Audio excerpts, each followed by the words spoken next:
We believe God has a vision for First Presbyterian Church. We believe we will be our best selves then as we seek to live into that vision, guided not by our own ambitions and goals and plans, but by God's best hopes for who we might become.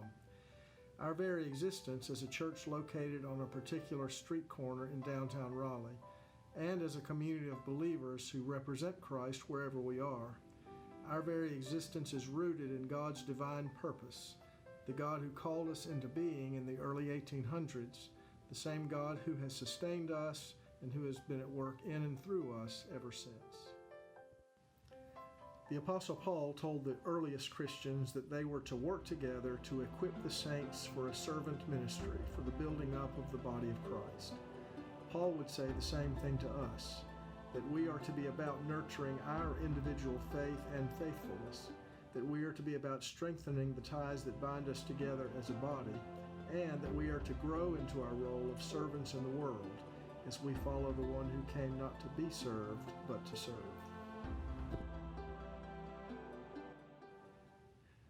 We carry out this sacred work around here by gathering together to study, to pray, to worship, all done for the purpose of being formed and transformed into disciples of Jesus.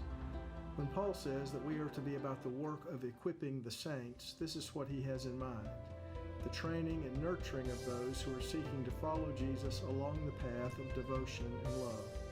As we gather in Sunday school and in circle Bible studies and in worship and in prayer groups, we are being equipped to live into our highest calling, which is to reflect the light of Christ into the world.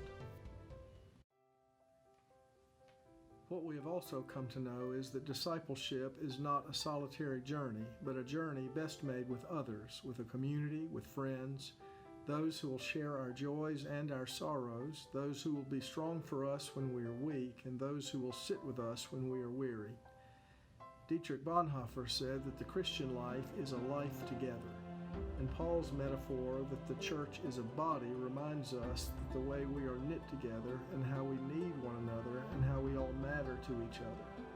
We believe God finds delight when a church is bound together by love, a love that is expressed in acts of kindness, mutual forbearance, a spirit of forgiveness, and abundant grace.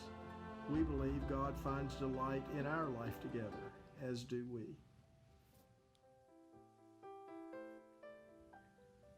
But we also know that the church is not an intramural society, and that we exist for the world beyond our walls, from the heart of the city to the ends of the earth. From the calling of Israel to the gathering of the church, God blesses a people so they will be a blessing to the world. We have been so richly blessed, and we exist in a world in need of blessing. And so we build houses for neighbors. We provide a haven for the excluded. We try to make new beginnings possible. We tend to the sick. We practice hospitality. We leave our comfort zones in order to enlarge our circle of friends. We try in ways large and small to love as we have been loved. We have been loved by an extravagantly generous God, a God who invites us with gratitude to share that love with others. It is a wondrous thing to ponder, isn't it, that we have been invited to be bearers of the love of God. How fortunate we are to have been given this holy calling and to have been so richly blessed. Yes, we believe God has a vision for First Presbyterian Church, and we believe we will be our best selves as we seek to live into that vision, guided not by our own ambitions and goals and plans, but by God's best hopes for who we might become. Thank you for helping us live into that vision by investing yourself in the work that God is doing among us. To God be the glory forever and ever.